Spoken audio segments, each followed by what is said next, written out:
안녕하세요. 동행가 뉴스터디 동정민 앵커입니다. 박사님들 어서 오십시오. 자, 박사님들 이 선관위에 대한 분노가 지금 하늘을 찌르고 있는데요. 이 감사원의 감사 보고서를 내면서부터죠. 선거관리위원회 채용 등 인력관리 실태 이 감사 보고서를 이제 발표를 했고 워낙 국민들 분노가 크다 보니까 선관위 차원에서 또 선관위원장 차원에서 사과를 하긴 했습니다. 자. 이 감사 보고서를 이제 제가 봤는데 이겁니다, 이거.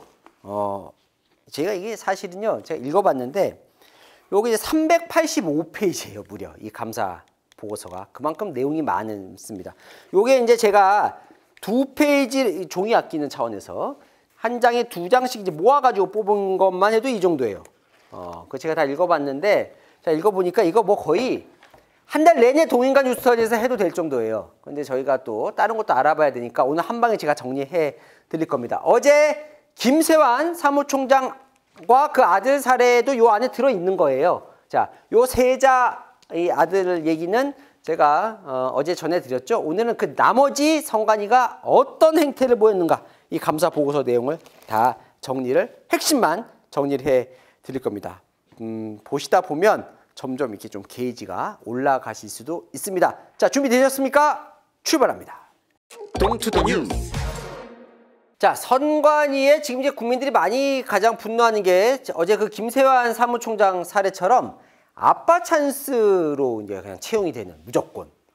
그러게 이제 가장 논란이 되죠. 자, 여러분 그 채용의 대부분은 경력 경쟁 채용입니다. 이게 무슨 얘기냐면 이런 게 실제로 이런 제도가 있는 거예요. 공무원들에게는 뭐냐면 지방 공무원들 중에 이제 경력 공무원들을 선관위, 그러니까 국가 공무원으로 이제 바꿀 수 있도록, 그러니까 시험 보는 경력 채용이 이게 흔히 말하는 경채라고 부르는데, 그러니까 이런 거예요. 지금 논란이 되는 건 뭐냐면 부모가 선관위에 근무를 하고 있어요.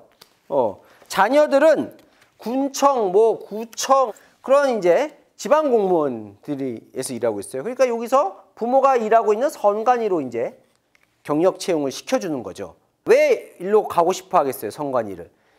부모가 자기 자식을 좋으니까 데려가려고 할 거 아니에요, 그죠? 그러니까 자기가 일하고 있는 선관위가 얼마나 좋으면, 이런 생각이 들죠. 얼마나 좋으면 이렇게 자식들을 서로 자기가 일하고 있는 선관위로 데려오려고 할까?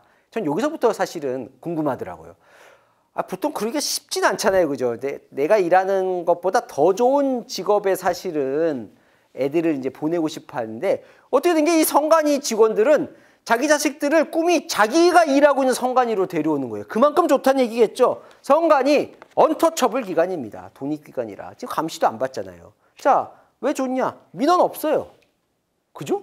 뭐 군청, 구청 하면 찾아오는 민원인들 있잖아요. 이거 민원도 없어요. 갑이죠. 갑 중에 갑이죠, 선관위는. 왜냐면 독립기관이에요. 아무도 감시 견제 없어요. 게다가 선관위는 누구의 갑이에요? 정치인들 갑이잖아요.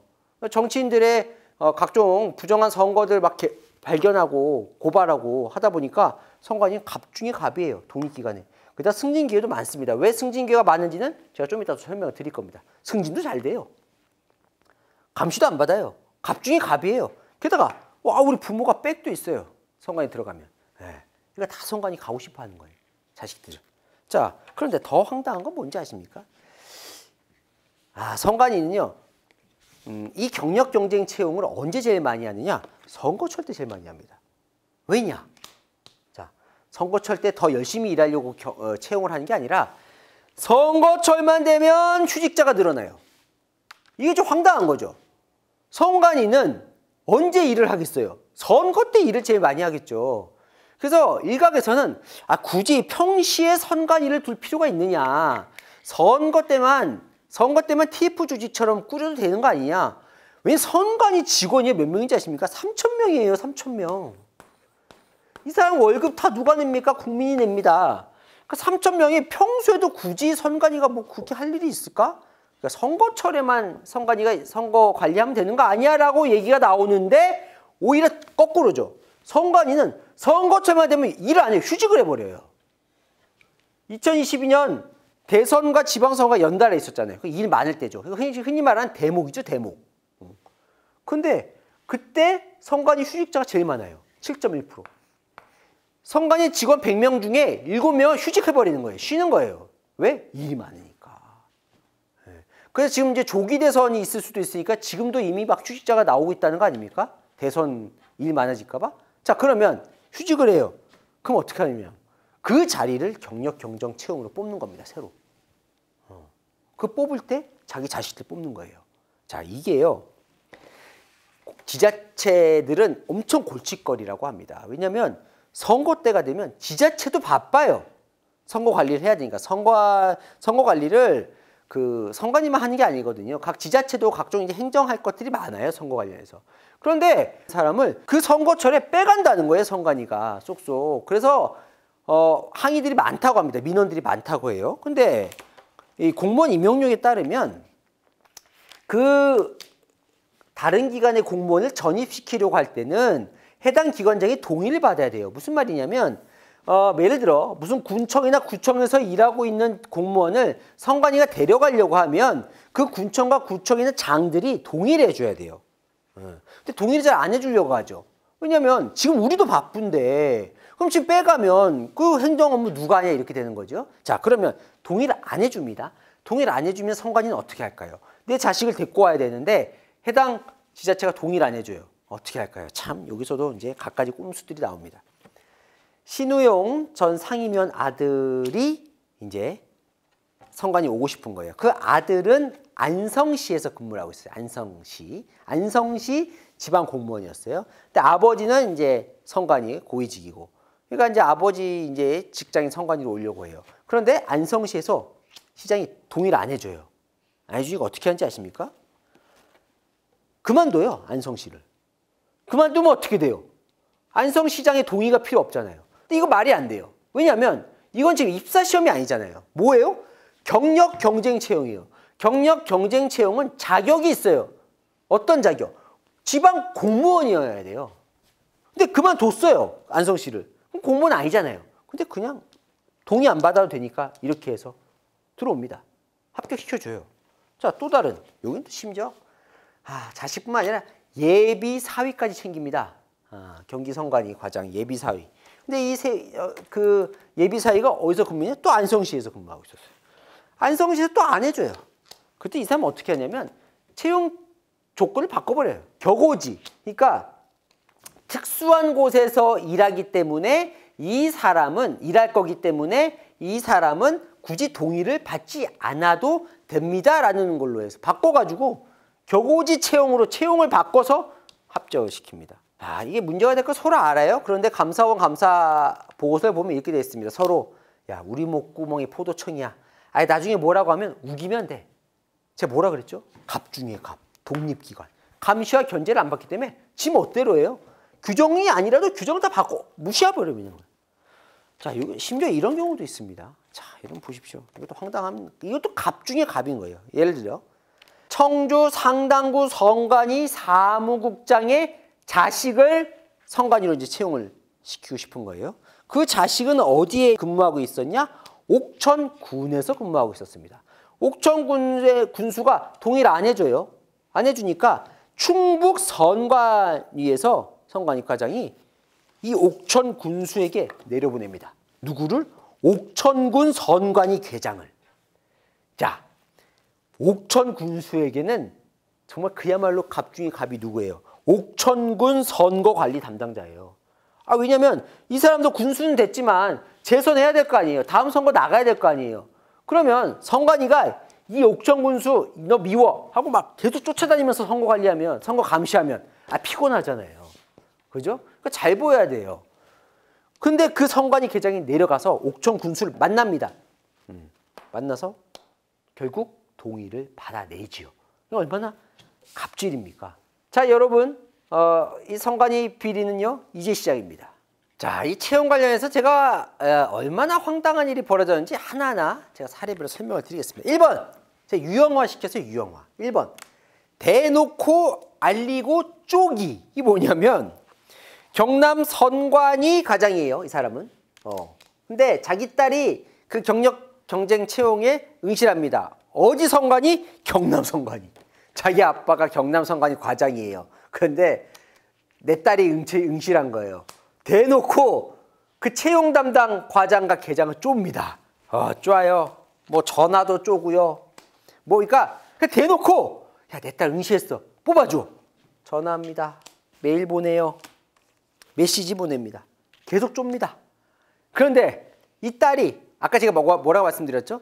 옮길 그 자기가 원래 일하고 있던 그 지자체장에 전출 동의를 받아야 되잖아요. 그럼 못 받아요. 못 받습니다. 못 받으니까 또 쪄요. 그래서 안 받아도 되게 바꿉니다. 그리고 돼요. 되고 나서 선물을 줬다고 하죠. 꿀 2병. 감사원 감사 보고서에 나와 있는 내용입니다. 두 번째.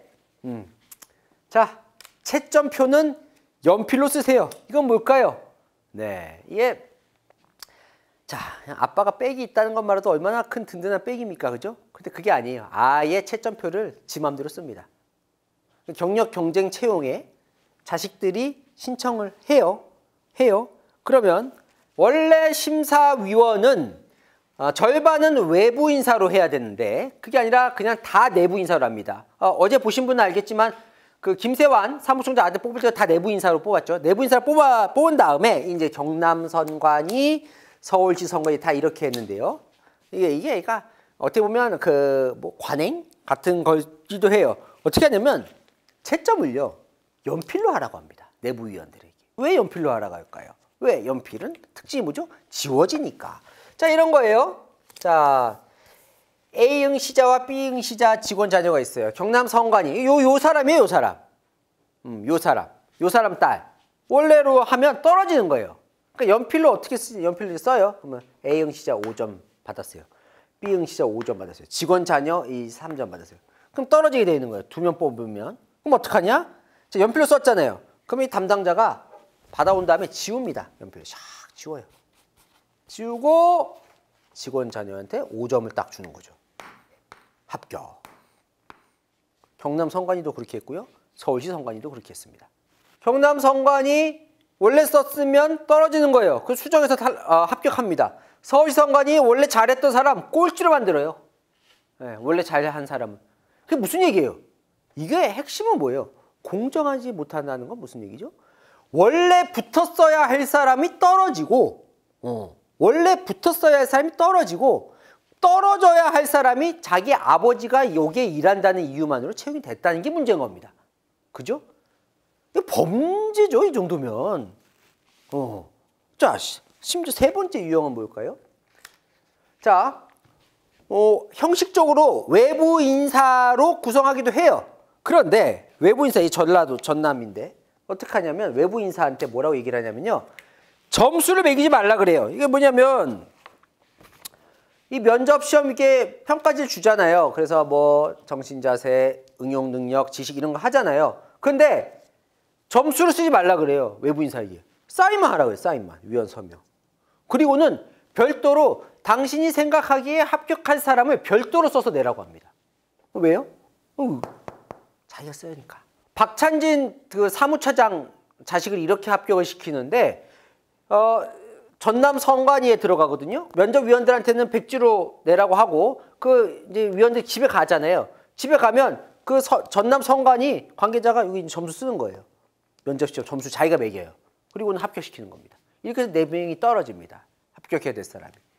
네 번째, 사실은요 시험을 볼 필요 없어요. 왜냐면 내정이 되어 있거든요. 경북 선관위 상임위원이 자기가 대구 선관위에서 근무한 적이 있어요. 근데 자기 자식이 이제 대구 선관위에 시험을 보러 간 거예요. 그럼 어떻게 하겠어요? 대구 선관위 직원들한테 5차례나 내 자식 시험 보니까 잘 뽑아줘 얘기를 합니다. 대구 선관위 직원들 간의 대화 내용이에요. 감사원의 감사 보고서에 나와 있는데 이때가 언제냐면 서류 전형 전날이에요. 무슨 말인지 알겠죠? 그러니까 시험이 서류 전형이 있고 면접 전형이 있는데 그러니까 지금 서류 전형 전날이니까 응시만 해놓은 상황이에요. 네. 아직 시험 진행 시작도 안 한 겁니다. 그런데 뭐라고 돼 있어요, 직원들? 상임위원 자녀, 그 아까 경북 선관위, 뭐뭐 땡땡 시청에서 전출동의 바로 해준대. 그때 뭐라고 하는지 아십니까? 이미 뽑으라고 해서 합격한 상태예요. 라고 답을 합니다. 시험 시작도 안 했는데 합격한 거예요. 시험 볼 필요도 없는 거예요. 자, 5번째 또 볼까요? 걸리면 서류를 갈아버리라 그럽니다. 이게 이 문제가 뭐냐면 지금 한두 명의 문제가 아니라는 게 가장 큰 문제죠. 그러니까 성관이 전체가 이게 지금 관행화되어 있다는 거예요. 그러니까 뭐 누가 그랬다는 거잖아요. 성관이 직원이 가족회사라고. 그런 거예요. 그럼 뭐냐면 이런 일들을 하다가 걸려요. 그러면 그 사람 징계하는 게 아니라 같이 공조해서 그걸 은폐를 하는 겁니다. 이 전형적으로 감시 견제를 안 받는 조직들의 특징이죠. 신우용 그 전 서울 성관이 상이면 이제 자식도 이제 채용이 되는데 자기 아빠가 일했던 서울시 성관이에 합격이 되는데 이 딸도 역시나 아까 제가 전해드린 것처럼 연필로 이렇게 적게 해가지고 지우고 이제 합격이 됩니다. 그런데 성관이의 특별감사가 시작이 된 거예요. 인사 담당 서울 성관이 인사 담당 과장이 그 담당자에게 이렇게 지시를 합니다. 너 이렇게 진술해. 가서 특별감사 받을 때 뭐냐면 면접위원들에게 인사기록카드에 적혀있는 가족관계 정보 삭제하고 면접위원에게 줬다. 이렇게 거짓말해. 이렇게 얘기를 합니다. 왜냐면 거기에 이 인사기록카드에 자기 아빠가 신우용이라는 걸 알게 되면 알고 뽑은 거 아니야 라고 이제 지적을 받을 수 있잖아요. 그러니까 그거 삭제하고 줬다고. 실제로는 그냥 적은 채 줘놓고 그 다음에 블라인드 면접이었다고 거짓 진술해. 이렇게 이제 압박을 합니다. 그리고 본인도 그렇게 실제로 성관이 특별감사 때 거짓 진술을 해요. 그런데 나중에 이게 이제 이 건이 커지면서 수사 의뢰까지 된 거예요. 그랬더니 아예 서울유암을 갈아버리라고 지시합니다. 조직적으로 은폐하라는 거죠. 이게 나중에 실제로 갈아요. 갈았다가 나중에 직원들 메신저를 통해서 이게 다시 문제가 되는데 그러니까 지시하고 갈고 이게 벌어지는 거예요. 이게 기가 막힙니다. 여섯 번째는 이런 특혜 채용 노하우를 서로 공유를 합니다. 중앙선관위 사무차장 박찬진 사무차장의 딸이 박찬진 차장이 근무한 적도 있는 전남 선관위에 이제 취직을 하는데요. 그때 감사원이 그때 상황을 이제 감사를 하다가 당시 전남 선관위 인사 담당자 컴퓨터에서 이런 파일을 하나 확보를 합니다. 보십시오. 거기 뭐라고 돼 있냐면 이런 파일이 하나 나와요. 서류 전형 플러스 면접 팁. 어떤 팁을 하냐. 이게 뭐냐면 이렇게 하라고 노하우를 밑에 전수를 해주는 거예요. 자, 보십시오. 자, 심사 집계표는 엑셀로 서식으로 작성을 하는데 편법으로 서명 부분만 미리 받으면 돼. 무슨 말이에요? 아까 제가 봤던 3번이에요. 3번. 점수 매기지 말고 외부위원들에겐 사인만 서명만 받으면 된다는 거예요. 편법으로. 그리고 외부위원들은 빨리 보내야 돼. 보내줘야 해. 그리고 제출받은 평정표를 보고 집계는 천천히 해도 돼. 그거를 그 집계를 한 거를 엑셀 파일에 잘 집계를 해야 되는데 원안과 조정안을 활용. 원안과 조정안이 어디 있습니까? 그죠? 심사위원들이 채점하면 그걸로 채점을 해야 되는 게 그게 아니라 원안도 있고 조정안도 있는 거예요. 계속 고치니까. 백지 받아놓고. 또 심사 집계표 작성과에서 어떻게 하느냐. 심사위원들이 합격자만 선정을 해주고 서명만 해서 주면 외부위원들은 위임을 해준 거예요. 그러니까 위임해 준 거래요. 선관위에. 외부위원들이 왜 있는 거예요? 그죠? 인사 담당자가 외부위원들이 위임하면 인사 담당자가 그냥 작성해서 합격자를 결정하면 돼. 이거예요. 참고 합격자를 6명 선정하면 각 위원별로 합격자 순위만 매겨주고 그런데 이게 나중에 뭐 조작을 하더라도 좀 쉽게 하려고 어떻게 하냐면 집계표 작성할 때 점수를 수월하게 하기 위해 1, 2위는 상 5개, 3, 4위는 상 4개, 5, 6위는 상 3개 이런 식으로 작성하면 돼. 이거를 작성을 해놓은 거예요. 이 파일을 발견한 겁니다. 감사원이 봤더니 이거 서로 공유를 하고 있었다는 거예요. 다음에 또 누가 뭐 이렇게 얘기 들어오면 이렇게 하면 된다고. 근데 더 황당한 건 이거가 이제 이 문서 관련해서 임사 담당 과장이 파일을 수정하라 그래요. 이제 나중에 문제될 수 있는 소지가 있으니까 수정하라고 그래놓고 수정하니까 너도 공범이다. 너도 공범이다 라고 했다는 거죠. 직원들에게, 밑에 직원들에게. 그러니까 내가 볼 때는 위에 선배들이 거의 하늘과 같은 선배 이 하이라키가 있는 것 같아요. 관료제 주의처럼. 근데 위에서 시키면 해야 하고 또 하면 다음에 내가 올라가면 또 나도 그런 혜택 받고 또 밑에 그렇게 지시를 내리고 그것도 심지어 이렇게 전술해 가면서 이렇게 성관이가 진행을 해왔다는 거죠. 동투더 뉴스. 자, 성관이가 이게 어떻게 가능했을까? 자, 성관이는 감시를 받지 않기 때문이라고 제가 말씀을 드렸죠. 자, 성관이는요, 얼마나 황당한 조직이냐면, 자, 여러분, 공무원 1급이면 어마어마하게 높은 자리입니다. 그죠? 자, 1급이 전체 공무원들로 보면, 몇 퍼센트냐? 1급이 0.03%예요. 그럼 뭐냐면, 10,000명 중에, 공무원 전체 10,000명 중에 3명만 1급을 다는 겁니다. 1급인 겁니다. 1급. 근데 선관위는 1급이 몇 명이냐? 정원의 0.7%예요. 0.7%. 0.7과 0.03%. 총 24배가 비율이 더 많습니다. 선관위가. 1급이. 승진이 빠른 거예요. 1급 따기가 편한 거죠. 자리가 많으니까. 이게 왜 가능하냐? 이거 1급 자리 하나 늘리기 얼마나 어려운지 아십니까? 그죠? 네, 왜냐면 이게 다 국민 예산에 들어가요. 1급은 월급 많이 받잖아요. 그럼 국민 세금이니까 이게 얼마나 어려워요? 그래서 자기 마음대로 한 4자리씩만 늘려요. 1급을. 기재부가 반대해도. 그리고요, 이게 왜 이렇게 느느냐? 원래 상임위원이 1급이거든요. 1급은 상임위원은 6년이에요, 6년. 근데 그거를 나눠 먹기랍니다, 또. 뭐 이런 거죠. 형만 6년에 그거 3년씩 해갖고 이 형도 상임위원 한 번 하고 이 형도 상임위원 한 번 하고 이렇게 나눠요. 이게 많은 거예요. 자기끼리 마음대로 3년씩 나눠 가기를 해요. 네. 게다가 그러면 또 2급, 3급은 왜 이렇게 많냐? 2급, 3급이 정원보다 30%가 많아요. 원래 선관위 정원보다. 그러니까 정원도 안 지켜요. 그럼 왜 그게 가능하냐? 그 직급 중에 2, 3급, 3, 4급 복수직이라는 게 있습니다. 그러니까 복수직은 어떤 사람은 2급으로 치고 2, 3급 복수직이면 어떤 사람은 2급, 어떤 사람은 3급. 3, 4급이면 어떤 사람은 3급, 어떤 사람은 4급 이렇게 돼 있거든요. 보통은. 근데 선관위만 특수하게 복수직이면 다 앞에 센 걸로 봅니다. 2, 3급 복수직은 2급으로, 3, 4급 복수직은 3급으로. 그러니까 2급, 3급이 원래보다 30%나 많아지는 거예요. 그러니까 어떤 꼼수를 쓰는지 아십니까? 자, 원래 선거관리위원회법에 따르면 각 시도 선관위의 과장은 4급과 5급만 할 수 있어요. 그런데 2007년에 사무기구 규칙, 그러니까 선관위 규칙을 바꿔요.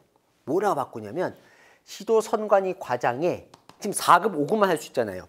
3급도 할 수 있다고 바꿔요. 그리고는 이거를 그전에는 규칙이 공개였는데 비공개로 은근슬쩍 바꿉니다. 그리고 3급이 시도 선관위에 3급이 15명이나 돼요.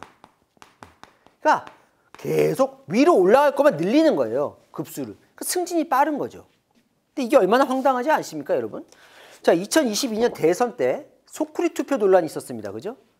이때 당시에 대선 그 사전 투표 제가 어제도 말씀드렸죠. 그 김세환 사무총장 당시 책임자였다고. 이 소쿠리 투표 논란 때 이제 선관위가 질타를 많이 받잖아요. 그러니까 지네가 자체 보고서를 써요. 그 보고서에 사전 투표를 부실하게 관리할 수밖에 없었던 이유 중에 이게 있다라고 하면서 뭐라고 쓰는지 아십니까? 승진이 빠르다는 거예요, 지네가. 3급 이상 정원의 비중이 높고 4급 이상으로의 승진 소요 연수가 짧다. 그러니까 선관위 과장급의 경우 3급 이상 고위직 공무원은 승진이 보장되고 있다. 그러니까 지네가 봐도 너무 승진이 빠르기 때문에 제대로 일을 해서 올라가지 않고 막 빨리빨리 올라가다 보니까 점점 관리가 부실해진다라고 자기들끼리 스스로 보고서에 쓰거든요. 그래 놓고 계속 가는 겁니다. 왜? 자기들 좋으니까. 그래서 얼마나 많은지 아십니까? 보통은요 5급에서 2급으로 승진하는데 다른 국가직은 22년 6개월이 걸려요, 평균. 선관위는요 14년 8개월밖에 안 됩니다. 무려 8년이나 빨리 승진하는 거예요, 5급에서 2급으로. 그 제못 때려요. 원래는 사실 이렇게 안 되죠. 왜냐하면 기재부, 행정안전부 이런 데서 다 관리하잖아요. 선관위는 언터처블인 겁니다. 자, 이거 끝이 아닙니다. 선관위가 얼마나 신의 직장인지. 자, 들어가는 것도 뭐 그 빠른 패스트 트랙, 부모만 있으면 패스트 들어가지만 들어가서도 얼마나 좋은 직장인지 한번 보십시오. 이 복무 태반 관련된 건데요. 강원 선관위 과장입니다. 과장이면 뭐 낮지 않은 직이죠. 이 과장이요. 이게 어떻게 가능한가요? 한번 보십시오. 믿을 수가 없어요. 2015년 3월부터 2023년 9월까지 124차례 해외에 나갑니다. 그래서 817일을 해외에 체류해요. 그러니까 8년 6개월 동안 817일을 해외에 체류하는데 그 사이에 코로나가 있었잖아요. 그럼 코로나 동안은 출국 못할 기간이 있었죠. 그때를 빼봤더니 감사원도 아주 집요하게 계산해 본 거죠. 빼봤더니 자 보십시오.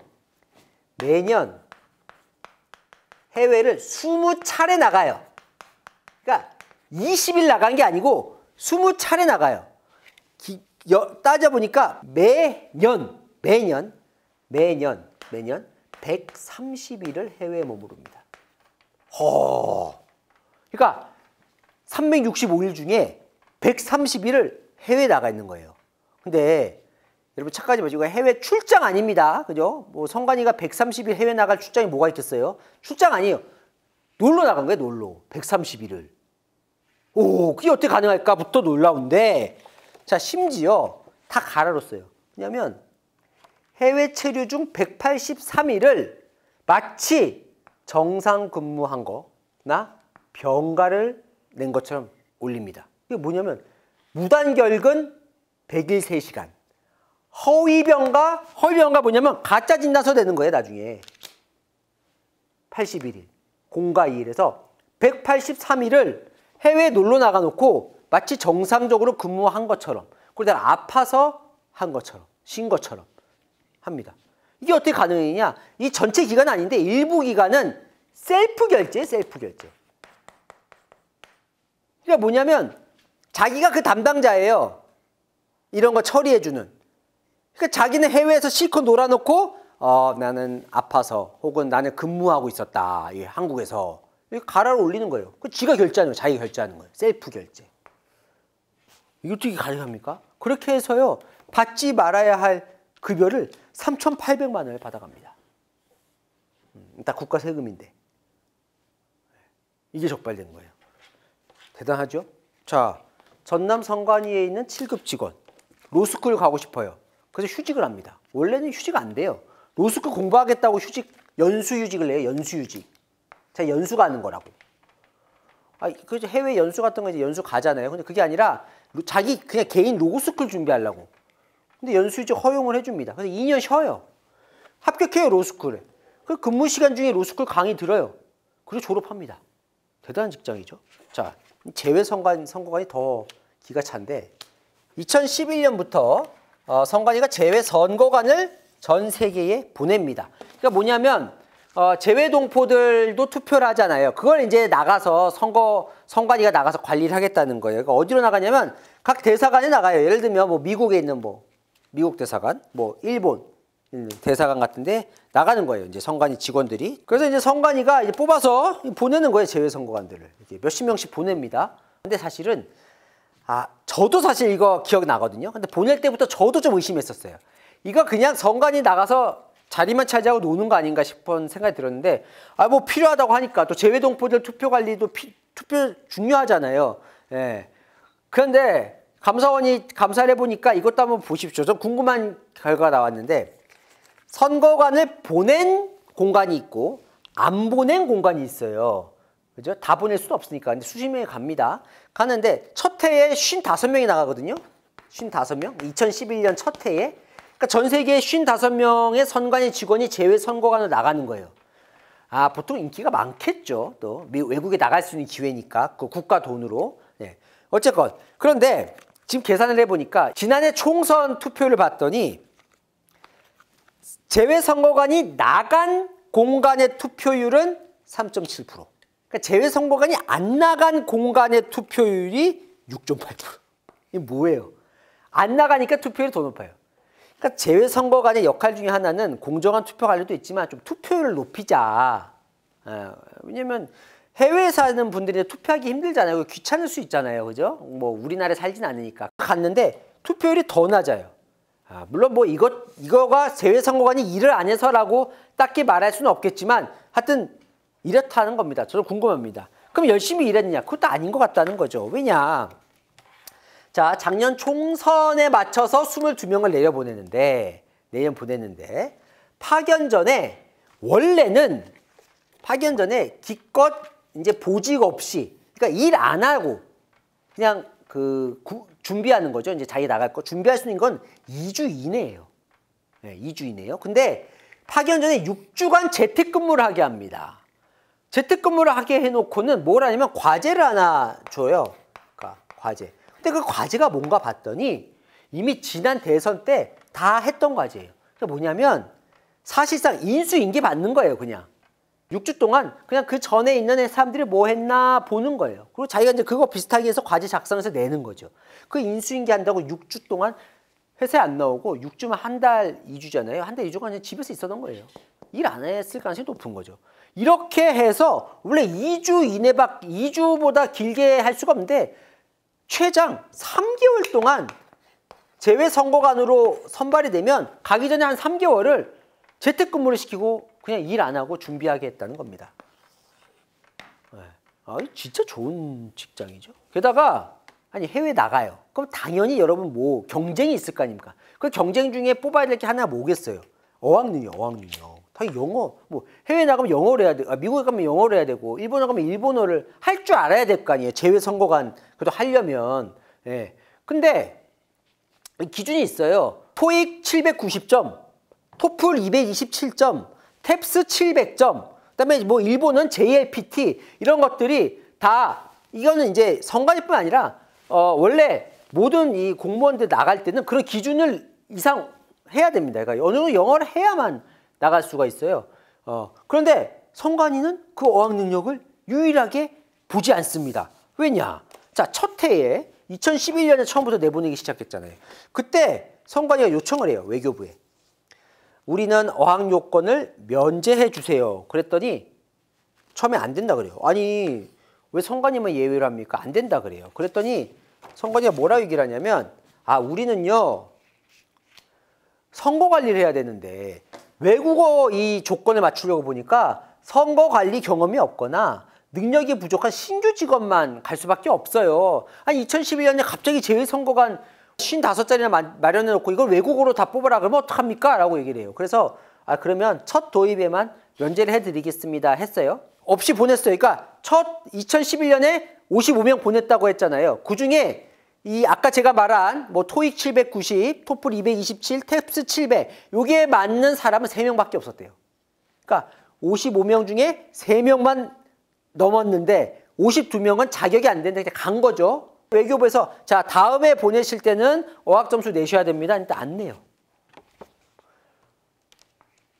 어학 능력이 필요하잖아요. 그래도 우리는요 외국어 능력보다 선거 관리 능력이 중요하고요. 우리 국민들, 동포들, 재외 국민들을 대상으로 하기 때문에 한국어만 잘하면 돼요 라고 해서 안 냅니다. 지금도 안 내요. 외국어 성적. 그냥 가는 거야. 외국어 못해도. 자, 그러면 답답하겠죠. 외국어 못하는데 외국에 살면 얼마나 답답하겠습니까? 그걸 어떻게 하는지 아십니까? 저는 이게 더 황당한데. 직원을 뽑아요. 공관마다, 재외선거관이 나가 있는 공관마다 직원을 뽑습니다. 한 명씩. 22대 총선 때 보니까 10억을 썼어요. 거기에. 그러면 이 직원들 뭐 하겠어요? 언어가 안 되니까 거기에 도와줄 통역할 사람, 이런 거 할 사람을 해서 10억 원을 지금 쓰고 있는 겁니다. 동투더 뉴스.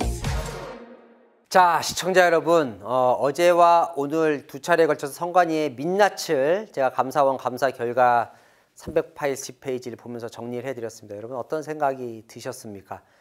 21세기에 이런 직장이 있었습니다. 저도 이 정도일 줄은 몰랐습니다. 이게 왜 가능했을까요? 언터처블한 조직이기 때문이죠. 보통은 예산은 기획재정부의 관리를 받습니다. 그죠? 조직은 행정안전부의 조직 관리를 받아요. 해외 파견은 외교부의 관리를 받습니다. 선관위는요, 물론 이들의 관리를 전혀 안 받지는 않지만 언터처블이에요.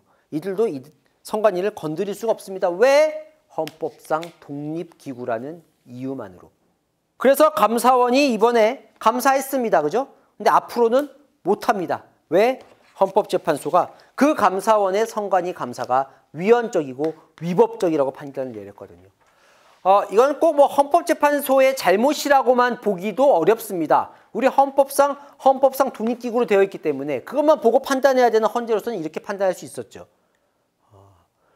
이거 정 안 되면 개헌이라도 해야 될 판인 것 같습니다. 제가 볼 때. 만약에 진짜 헌법 때문에 이렇다면. 선관위 이대로 놔둬서 되겠습니까? 선관위 직원 몇 명이라고요? 3,000명입니다. 3,000명이 우리 국가 세금을 쓰고 있는데 월급 받고 해외 나가고 네? 각종. 근데 언터처블이에요. 지금도 방법이 없습니다. 네. 뭐 이제 여당은 뭐 특별감사관 한다고 그러고 뭐 한다고 하지만 또 될지 안 될지 몰라요, 아직. 선관위는요. 일단 이렇게 얘기는 했습니다. 국민께 깊이 사과드린다. 국회가 우리를 외부에서 통제하겠다고 하면 그 논의에 적극 참여하겠다. 자, 보겠습니다. 이거 지금 어떻게 할지, 국회가 어떻게 논의할지 보고 대신요. 제가 볼 때는 저희 뉴스 채널에도 뉴스에이도 마찬가지고 저희 동해가 뉴스터지도 선관위가 어떻게 할지 계속 감시를 하겠습니다. 지금으로서는요.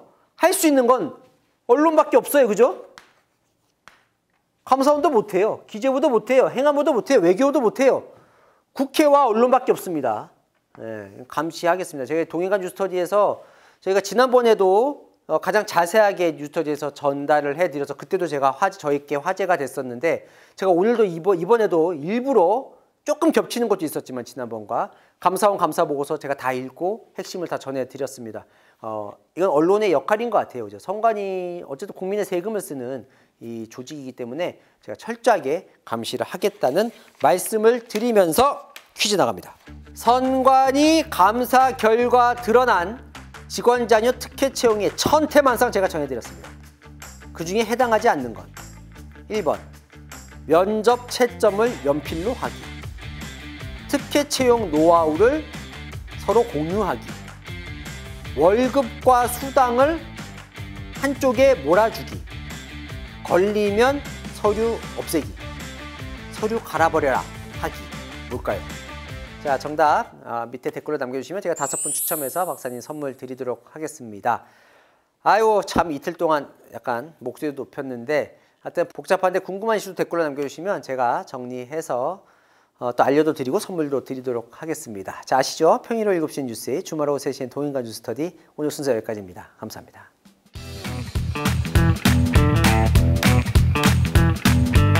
박사님들 어서 오십시오. 퀴즈 정답 보고 가십시오. 자, 251회 퀴즈였습니다. 대통령 탄핵 심판에서 논란이 되고 있는 물증이죠. 홍장원 국정원 1차장이 작성한 이것은 무엇일까요? 두구두구두구. 바로 정답은 2번. 아이고, 말도 많고 탈도 많고 논란도 많은 바로 체포 명단 메모였습니다. 제가 설명을 해드렸죠. 당첨되신 분 첫 번째 LADANG님. LADANG님.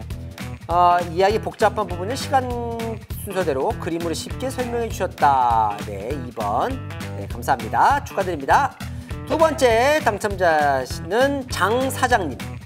헷갈려서 이해를 못했는데 궁금증이 풀린다면서 업그레이드 버전을 부탁드린다고 말씀을 주셨습니다.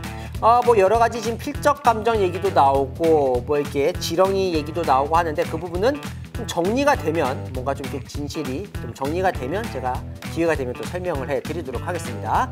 자, 3번 CK님이요. 정답 맞춰주시면서 뉴스를 봐도 뭐가 뭔지 모르고 알아보기도 귀찮았는데 우연히 알고리즘에 떠서 저희 걸 보게 되셨나 봐요.